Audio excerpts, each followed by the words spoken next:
আসসালামু আলাইকুম, কেমন আছো সবাই? অবশেষে আমি এখন বাড়ি ফেরার পথে। মূলত আমি ভ্রমণ করাটা খুব ভালোবাসি। ছোটোর থেকেই আমি একটু ভ্রমণ প্রেয়সী লোক। ভ্রমণ করতে আমার খুব ভালো লাগে।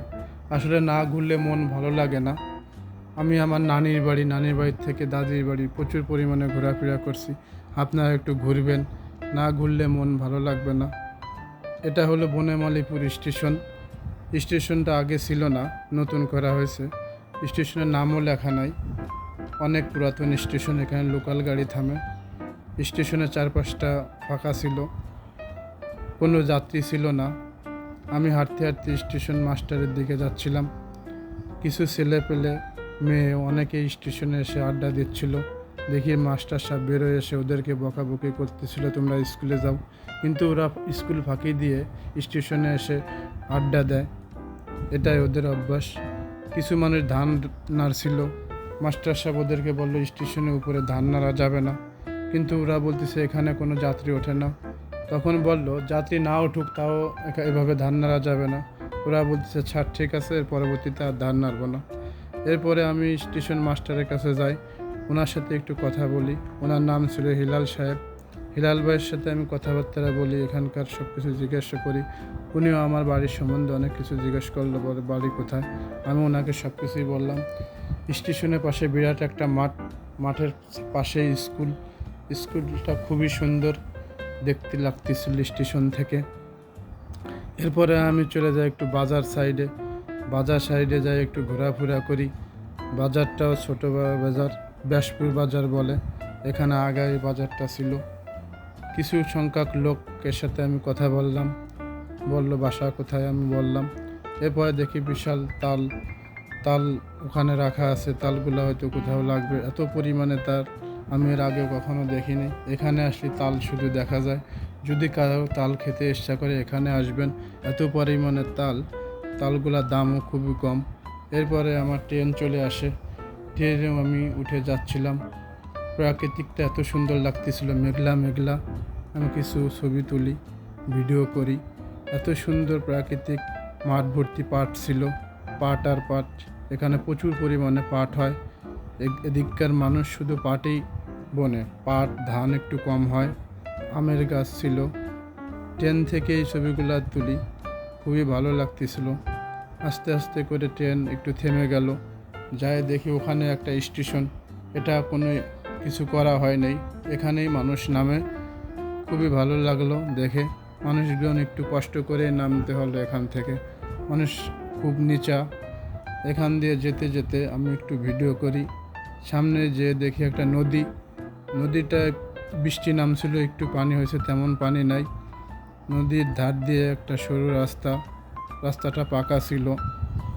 অনেক ধান হয়েছিল, সাইড দিয়ে যায় দেখি ধানগুলা পানিতে ডুবে গেছে।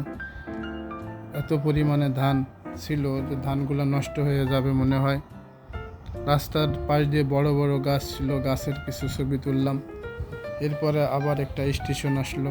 মূলত এই স্টেশনের নামটা আমি জানি না। ফাঁকা স্টেশনের পাশে একটা যাত্রী শ্রেণী ছিল, আমি অপর সাইডে ছিলাম। এই স্টেশনটাও খুবই ভালো। স্টেশনটা একদম ফাঁকা, এই সাইডে কিছু করা হয় নাই, 3টা লাইন করা ছিল। স্টেশনের নাম কি এটা আমি শুনতে পারি নাই।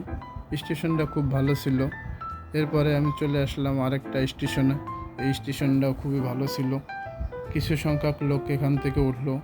সাইড দিয়ে গাছ, উপর থেকে মেঘলা মেঘলা, এত সুন্দর লাগতেছিল। ওই সাইড দিয়ে একটা বটের গাছের মতো, এত সুন্দর লাগতেছিল যে দেখেই অসাধারণ।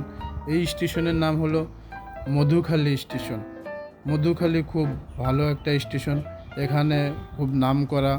এই মধুখালী আখের একটা মেশিন আছে, যেখানে কুষার বলে, কুষারের বিখ্যাত চিনি হয় এখান থেকে। ওই সাইডে একটা 4তলা বিল্ডিং ছিল। এরপর আস্তে আস্তে করে আমার ট্রেনটা আবার ছাড়লো। ট্রেনটা বেশি গতিতে যাচ্ছিল না, ধীরে ধীরেই যাচ্ছিল, ভালোই লাগতেছিল। পাশে গাছ ছিল, গাছগুলা অনেক সুন্দর লাগতেছিল। এরপর আরেকটা স্টেশনে আমরা চলে আসি। এইটা মহেশখালী স্টেশন। এই স্টেশনে মানুষ বেশ ওঠানামা করলো, অনেক যাত্রী উঠলো। আমি একটু যাত্রীগুলান দেখে খুশি হলাম। মূলত ট্রেনটা ফাঁকাই ছিল, এখানে আসে কিছু সংখ্যক লোক উঠলো। বেশ ভালোই লাগলো, ট্রেনটা ভর্তি হলো। ট্রেনটা এখানে কি 4-5 মিনিট দাঁড়ালো, এরপরে আমি চলে যাব। চলে যাওয়ার পথে সামনেই আমার ট্রেন, আরেকটা ট্রেনে আমার উঠতে হবে। ট্রেনটা ছাড়লো, আমি কিছু ভিডিও করলাম, আমার কয়েকটা ছবি তুললাম, ভিডিওটা আপনাদের মাঝে দেখালাম। জানাবেন কেমন হবে আমার ভিডিওটা। এরপর ট্রেনটা যাচ্ছিল, আমি ওর সামনে কালুখালী স্টেশনে নামবো। কালুখালী স্টেশনে নামার আগ দিয়ে একটু ভিডিও করলাম। এটা 2টে লাইন, মূলত এই ট্রেনটা গোপালগঞ্জের ওদিকে যায়। গোপালগঞ্জ থেকে রাজবাড়ির উদ্দেশ্য ছেড়ে আসে। খুবই ভালো লাগতেছিল, ওয়েদারটা খুবই নর্মাল ছিল। ওই সাইডে একটা মাদ্রাসা ছিল, মাদ্রাসার ছেলেপেলে এদিকে আসছিল, দেখতে খুবই ভালো লাগতেছিল। সামনেই স্টেশন আমার, এটা কালুখালী স্টেশন। এই স্টেশনে অনেক পুরাতন স্টেশন, এখানে এসে খুবই ভালো লাগবে আপনাদের। যদি কারো ভ্রমণ করতে ইচ্ছা হয় এখানে আসবেন। আমরা ছোটোর থেকে এই লাইন দিয়ে যা আরও 10 বছর আগে যাতায়াত করি, 10 বছর আগের থেকেই এত সুন্দর লাগতো। মূলত ওই সময় আমি অতটা বুঝতাম না, ভিডিও করতে পারি নাই, আপনাদের দেখাতে পারি নাই। আপনারা না আসলে বুঝবেন না এত সুন্দর জায়গাটা খুবই ভালো ছিল। এরপরে আমাদের ট্রেন চলে আসলো, আমি এখানেই নামলাম। এখান থেকে আরেকটা ট্রেন ঢাকার থেকে চলে আসলো, আমি ওই ঢাকার ওই ট্রেনটায় উঠে আবার রওনা দিলাম। মেঘলা মেঘলা আকাশ ছিল, ছবিটা অতটা ভালো আসতেছিল না, কালো কালো আসতেছিল। এই স্টেশনে আসার পরে আমার মোবাইলের চার্জ একটু শেষ হয়ে যায়। আমি ওখানে দাঁড়িয়ে কিছুক্ষণ মোবাইলে চার্জ দেওয়ার ব্যবস্থা করি। এরপরে কিছু চার্জ হলো, চার্জ হওয়ার পর কিছু সংখ্যক লোকের সাথে কথা বললাম, কিছু খাওয়া দাওয়া করলাম। স্টেশনটা খুবই ফাঁকা ছিল, লোক ছিল না, বৃষ্টি নামছিল। ওদিকে যাত্রী ছাউনির নিচে কিছু লোক আছে, লোকগুলা অন্য গাড়িতে উঠবে অপর সাইডে।